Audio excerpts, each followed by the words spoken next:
Welcome to Inside the Ivy on Sports Report Radio. Zach Bryant, welcome to Sports Report Radio, Inside the Ivy. Hey, how's it going? Zach, what's going on, man, tonight? I mean, here you are, where you're doing an interview with us on Sports Report Radio, your Chicago Cub. How are things going for you during this uncertain times of this kind of coronavirus and all this, spring training being canceled? Are you doing okay, and what are you doing to stay in shape? I'm pretty much doing as good as I can in this whole mess. I've been having to try to get workouts in at my friends' places and just trying to furrow wherever I can with whoever I can. But, everything's going pretty well. I've been able to stay pretty in shape through all the mess of not really having, like, a good gym to go to or any fields with a lot of guys. But I've managed pretty well to put myself in where I need to be as far as a place to lift and people to throw with. Hey, Zach, you're a right-handed pitcher. The Cubs picked you last year. What's it like for you to put on that Cubs jersey out there at spring training and even with Rookie League Eugene, knowing that you're a Chicago Cub? How special is that? Oh, it's so special, man. Words can't even really describe it. It's an organization with such rich history, and to me, I kind of feel it when I put on that jersey and I see pictures of myself in the Cubs uniform. It doesn't really feel real. I don't think it ever really will. However far I make it, I don't think it'll ever feel too real. But just because it's one of the best organizations there is. Like I said, full of history and a lot of good stuff out of this organization. So it's incredibly special to me and my family. Hey, Zach, you're a Florida guy. Have you pitched anywhere besides Florida where, like in college, where it hasn't been warm? Because when you make it to Wrigley, it's going to be cold up there sometimes in Wrigley. But have you had experience other places besides just pitching in the warm weather? When I was in Eugene last year, it would get a little chilly on some of the nights.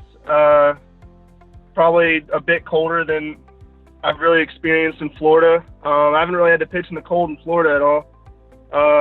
And then summer ball a couple times in Wisconsin, it would get a little nippy, but no, nothing like I'd experienced in Chicago, that's for sure.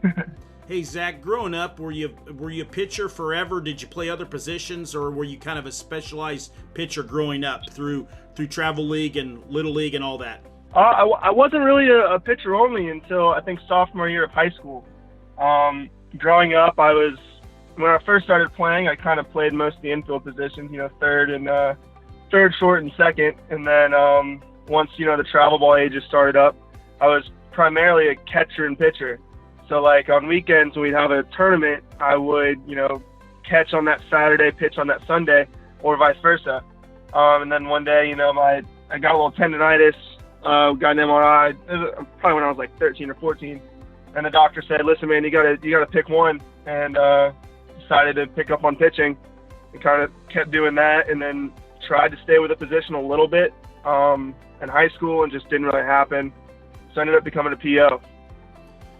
Zach, reliever, starter, middle relief, what do you like to do being a pitcher? I love being a back end guy. I like being the guy that they kind of rely on, like, we're in a situation, we need you to come in, we need you to handle this. Pretty much all in high school and in college, I was mostly the closer. For a little bit at JU, I was the setup guy, but I like being the guy that comes in the close situations, because I feel like I kind of thrive off pressure. It helps me. It adds some extra adrenaline. Hey, Zach, if you weren't pitching in the Cubs organization, if you weren't a pitcher or playing baseball, what would you be doing? Do you have any other hobbies that you like to do? I love working out. If I wasn't playing baseball right now, I feel like that's pretty much what I'd be doing. I'd be working out a lot, fishing, and as far as work goes, I have no idea what I would do. But I'd definitely be finishing school and then working out a ton and fishing a ton. That's probably about it. Hey, Zach, where'd you grow up in Florida? I grew up in Daytona Beach. I was born in Daytona and then kind of grew up in a smaller town just south of Daytona called Port Orange. Hey, Zach, have you ever been to Wrigley Field? Have you seen Wrigley Field yet? No, I have not. I'm really looking forward to it. I've gotten to see Fenway. I think there's two main, like, really historic fields. in Major League Baseball. I've gotten to see Fenway, and I've always wanted to see Wrigley, so I'm really looking forward to that. Well, Zach, what we like to do with this Inside the Ivy and Sports Report Radio, we like to follow you through your career. So we're going to stay in touch with you, and when you go to Wrigley Field, when you're pitching there, we're going to talk to you that probably maybe the day before, the day after, and just kind of relive that, through our social media channels for the fans to see and hear from you what it's like. But Zach, thanks so much, man, for taking a little bit of your time to do this interview. You're a great guy. We look forward to watching your career. Thanks, Zach. I really appreciate it, man. Thank you.